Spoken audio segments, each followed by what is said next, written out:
In 1957, Soviet intelligence intercepted unusual activity along the German border. British military convoys were moving under heavy guard, transporting enormous steel casings into remote locations. The casings were massive, each weighing several tons, and they were being buried in carefully selected positions across the landscape.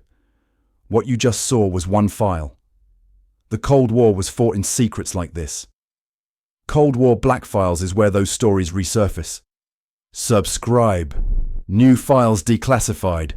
Soviet operatives watched from a distance, photographing the operations, trying to piece together what the British were doing. The scale of the project suggested something significant.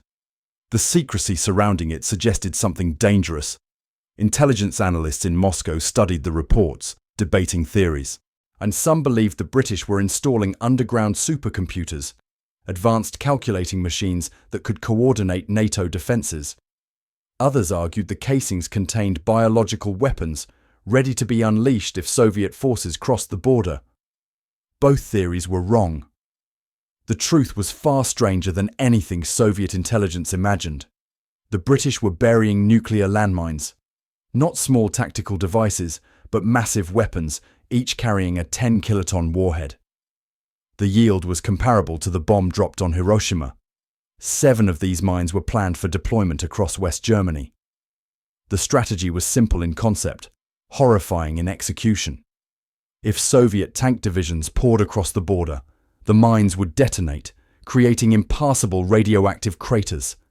The explosions would destroy bridges, collapse roads, and contaminate entire regions, forcing Soviet forces to halt or divert their advance. It was a scorched earth policy applied with atomic fire. The project had a code name, Blue Peacock. The weapons themselves were called Peacock devices. Each mine was housed in those steel casings the Soviets had observed, buried deep enough to survive conventional bombardment, but shallow enough to maximize surface destruction when triggered. The concept emerged from Britain's position in the Cold War.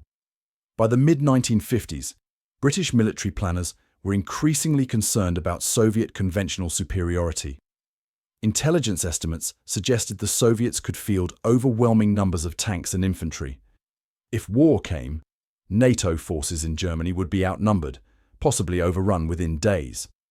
Nuclear weapons offered a solution, but not an easy one. Strategic bombers could deliver atomic bombs, but they might not arrive in time. Tactical nuclear artillery existed, but required troops to remain in position to fire them. What British planners wanted was a weapon that could be pre-positioned, that would remain in place even if British forces retreated, that would create obstacles the Soviets couldn't simply drive around. The answer was the atomic demolition munition, a nuclear landmine. The Americans were developing similar weapons. The British decided to create their own version, tailored to the specific geography and strategic requirements of the German border region. Development began at the Atomic Weapons Research Establishment at Aldermaston. Scientists and engineers worked on a device that could be transported, buried, armed, and detonated remotely or on a timer. The weapon needed to be robust enough to survive being buried underground for extended periods, yet reliable enough to function when needed. Each mine measured roughly 7 feet in diameter and weighed about 7 tons. The steel casing was thick enough to protect the weapon from conventional explosives and small arms fire. Inside was the nuclear warhead, the arming mechanism, the detonation system, and a series of anti-tampering devices designed to prevent Soviet forces from disabling the weapon if they discovered it. The planned deployment sites were carefully chosen. British military surveyors identified key choke points, river crossings, road junctions, and valley passes where a nuclear detonation would create maximum disruption to a Soviet advance. The mines would be buried months or even years before any conflict, camouflaged and left in place, ready to be activated at a moment's notice. But the engineers faced a problem the Soviets could never have guessed. The mines were electronic devices filled with sensitive detonation mechanisms, timing circuits, and arming systems. In the cold German winter, temperatures could drop well below freezing. Ice could form inside the casings. Components could fail. Circuits could become unreliable. A nuclear weapon that wouldn't detonate was worthless. Various solutions were proposed. Electric heating elements could keep the interior warm, but they required a power source, and running electrical cables to buried weapons would make them easy to detect. Chemical heating packs were considered, but they had limited duration and couldn't be relied upon for weapons that might remain buried for months. Insulation helped, but wasn't sufficient on its own during the coldest winter nights. Then someone suggested chickens.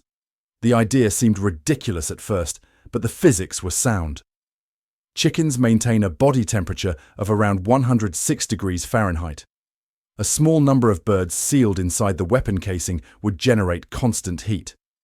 They were biological heating elements that required no external power source.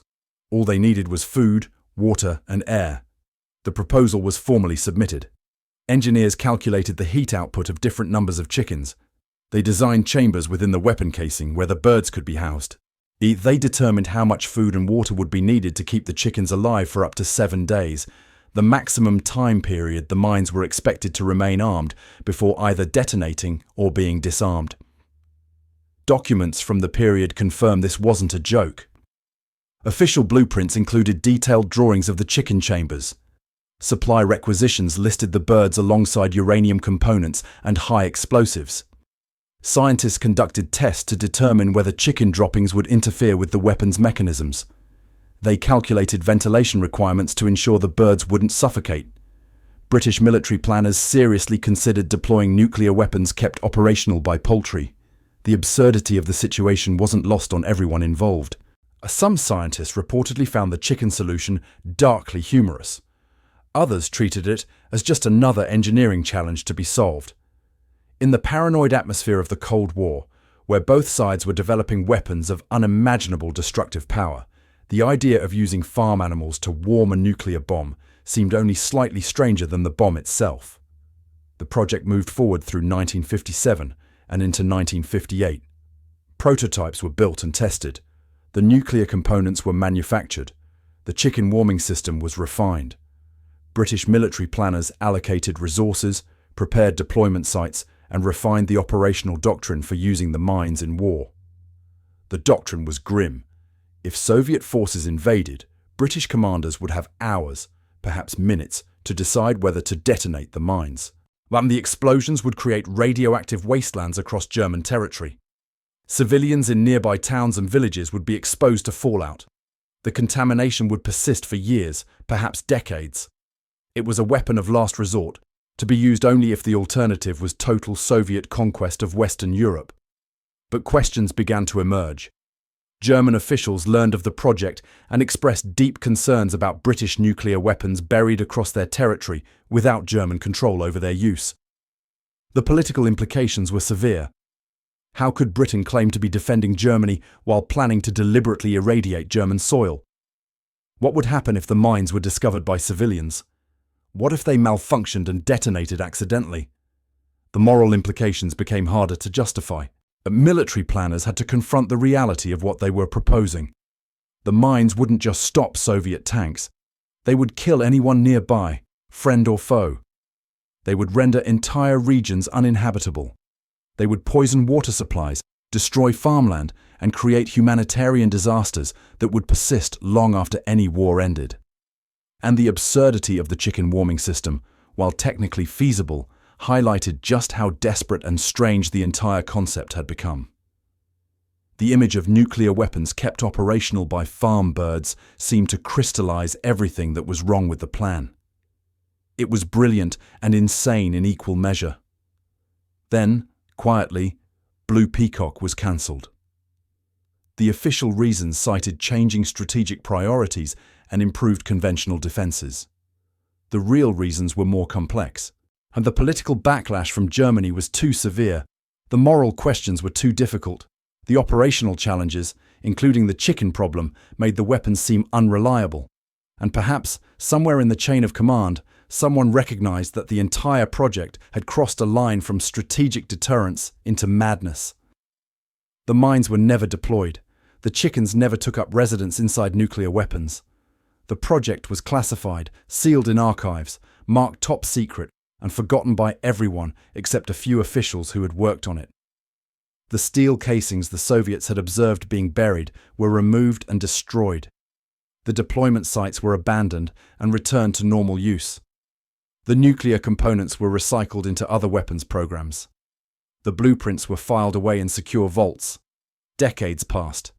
The Cold War continued, evolving into new phases, new crises, new weapon systems. The Soviet Union collapsed without ever learning what those steel casings actually contained. The British government maintained its silence. Blue Peacock remained one of the most closely guarded secrets of the nuclear age. Then in 2004, nearly 50 years after the project began, the British government declassified the Blue Peacock files. Historians reading the documents assumed it was an April Fool's joke. The timing of the declassification, the absurdity of the chickens, the sheer dark comedy of the entire plan, it seemed too strange to be real. But it was real. Every detail was documented. The blueprints existed. The prototypes had been built. The chickens had been seriously considered. For a brief moment in history, the British military had genuinely planned to defend Western Europe with nuclear landmines warmed by live chickens. Soviet intelligence had been watching those burial operations in 1957, trying to understand what the British were doing. They had sent reports to Moscow. They had developed elaborate theories. They had imagined supercomputers coordinating NATO defenses. They had feared biological weapons capable of destroying entire armies. They had never imagined this. Nobody could have imagined this. Blue Peacock stands as a monument to Cold War paranoia, to the desperate calculations of nuclear strategy, and to the strange places human ingenuity can go when confronted with existential threats. It's a reminder that history is often stranger, darker, and more absurd than any fiction. And sometimes the truth isn't just stranger than we imagine, it's stranger than we can imagine.